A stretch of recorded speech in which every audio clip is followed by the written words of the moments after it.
जैसा कि आप जानते हैं कि सिद्धार्थ शुक्ला के परिवार के लिए शहनाज गिल किसी बहू से कम नहीं थी। शहनाज गिल उनके लिए बहुत मायने रखती थी और शहनाज गिल उनके साथ काफ़ी समय से थी। जब से मुझसे शादी करोगे शो ख़त्म हुआ था तब से ही वो सिद्धार्थ के आसपास ही रह रही थी लगातार, और सिद्धार्थ के परिवार के साथ ही वो टच में थी।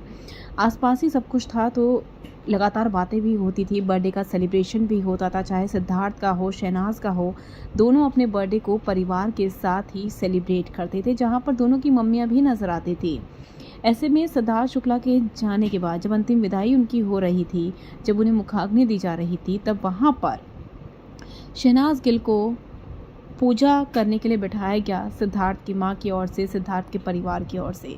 दरअसल भले ही शादी ना हुई हो, लेकिन रिश्ता बहुत गहरा था और सब जानते हैं कि शहनाज को कितना दुख हुआ है।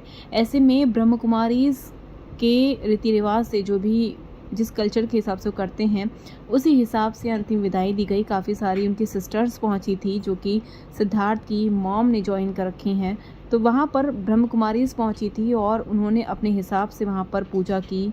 और आप देख सकते हैं शहनाज बैठी हुई है मास्क लगाकर। शहनाज वहाँ पर सारे रीति रिवाज कर रही है और जो भी उनके रीति रिवाज थे उसी हिसाब से कर रही है, जैसा कि सिद्धार्थ की माँ चाहती हैं, सिद्धार्थ की माँ करती हैं। ऐसे में उन्होंने उसी हिसाब से किया और शहनाज को वहाँ पर बिठाया, ये बोलकर कि ये भी हमारी बेटी है। जी हाँ, ये बहुत बड़ी बात है कि सिद्धार्थ के परिवार ने शहनाज को इतनी इज्जत दी और अपने साथ उसी पूजा में बिठाया, ये ना बोलकर कि वो बाहर की है।